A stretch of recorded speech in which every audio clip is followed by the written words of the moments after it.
kalau misalnya yang kita inginkan tidak spesifik, akhirnya rencananya nggak ada bagaimana caranya untuk mendapat itu. Ya itu yang dibilang halu, Mbak.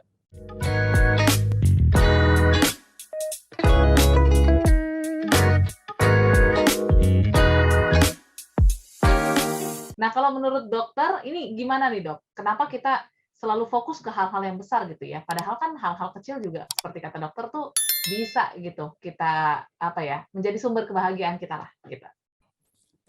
Nah, ini biasanya kenapa kita selalu fokus kepada hal-hal besar dan tidak fokus pada hal-hal kecil? Ini salah satu yang menyebabkan adalah otak kita itu sangat sulit untuk mengenali hal-hal yang kecil dan lambat, Mbak. Oke. Hal yang kecil, otak kita sangat sulit sekali, bahkan kadangkala tidak sadar. Nah, makanya itu perlu kita melihat sesuatu yang besar. Jadi tidak ada salahnya sih, Mbak. Oh, ngelihat ini, wah dia kayaknya dia itu kaya banget ya, kayaknya mobilnya bagus banget, mewah banget ya, berarti dia bahagia. Nah, nggak ada yang salah sih dengan hal itu. Dan kalau misalnya kita bilang itu fana, belum tentu. Bisa jadi kalau kita memiliki rumah mewah atau mobil mewah itu kita juga bisa jadi bahagia. Bisa jadi hal seperti itu dan itu sebenarnya nggak masalah. Nah, yang penting adalah ketika kita melihat hal besar bahagia seperti itu, ya tadi sambil kita mensyukuri hal-hal kecil, hal yang besar itu menjadi sebuah motivasi, Mbak. Oke, yes. Menjadi sebuah motivasi. Nah, dan ini yang berhubungan dengan tips nomor 2. Oke, langsung deh, Dok, kalau gitu kita masuk ke tips kedua. Iya, nah tadi kita ketahui di awal saya belum sempat mengatakan 4 hormon kebahagiaan yang paling sering dengar ya kan? Yaitu tadi ada dopamin, serotonin, endorfin dan oksitosin. Itu yang paling sering didengar. Nah, 4 hal ini tadi itu bisa kita stimulus. Yang pertama tadi melalui hal-hal kecil tadi ya, bersyukur terhadap hal-hal kecil. Nah, yang kedua kita bisa stimulus itu dengan melakukan visualisasi, Mbak. Visualisasi. Nah, daripada kita bete ya melihat orang kok mobilnya mewah banget gitu kan, bukan malah bahagia malah bete gitu kan. Kok tubuhnya dijual banget ya gitu. Iya kan? Ya kan? Rambutnya bisa kayak gitu ya, daripada bete lebih baik kita visualisasikan bahwa oke, aku ingin seperti itu loh.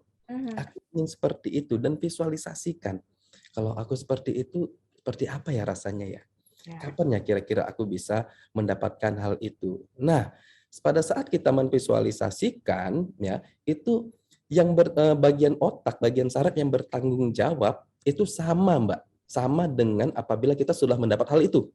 Iya, oke. Menariknya itu kita belum dapat, tapi sudah kita visualisasikan, tapi kebahagiaan itu rasanya bakal sama karena bagian otak yang bertanggung jawab itu sama. Nah, ya, yang jadi masalah adalah ketika kita tadi bete sama orang yang tadi kita ingin seperti itu. Nah, otak kita malah akan melakukan segala upaya supaya kita nggak seperti itu loh. Kita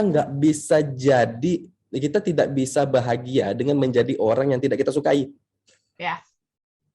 Nah, jadi kalau misalnya ada lihat orang, oh kok kayaknya dia langsing banget gitu ya, udah syukurin, wah ya dia langsing banget ya, syukur hebat, aku pengen deh seperti itu. Jangan kok dia langsing banget ya, wah pasti memang itu genetik dari kecil tuh gitu. Padahal kita nggak tahu, mungkin dia workout, mungkin dia jaga makan, nah seperti itu. Jadi kita secara bawah sadar, secara pikiran kita nggak bisa menjadi orang yang kita benci.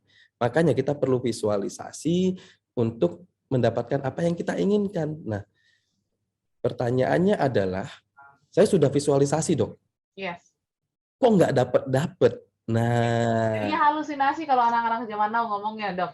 Halusinasi, halu aja. Halu gitu ya. Halusinasi, bener. Halu loh gitu ya. Nah, kekeliruan orang ketika dia visualisasi adalah tidak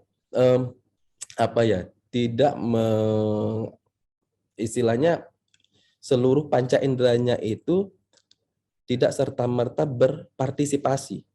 Dia cuma visualisasinya gini, wah enak ya pakai mobil itu, cuma enak doang. Coba visualisasikan gimana kalau misalnya duduk di situ rasanya seperti apa sih gitu loh. Yang dirasakan AC mobilnya kayak gimana sih gitu. Yang dilihat di dashboard mobilnya apa aja sih, yang bisa didengar di mobil itu nanti apa sih. Jadi lebih spesifik visualisasinya, maka bahagianya juga akan lebih tinggi. stimulasi hormon bahagianya lebih tinggi. Nah, ketika kita udah lebih spesifik dari visual, auditori, ya kan, kinestetik, olfaktori, gustatori, semuanya bisa kita serta-mertakan ke dalam hal itu akhirnya kita bisa membuat plan, rencana. Karena kita sudah punya keinginan yang spesifik yang membuat kita bahagia. Kalau misalnya yang kita inginkan tidak spesifik, akhirnya rencananya nggak ada bagaimana caranya untuk mendapat itu. Yang itu yang dibilang halu, Mbak. Iya, iya, iya. Berarti secara nggak langsung kebahagiaan ini juga bisa, menjadi kendaraan kita untuk mencapai kesuksesan gitu gitu bukan, Dok? Gimana tuh? Iya, banget dong. Kebahagiaan Heeh. itu bisa untuk mencapai kesuksesan.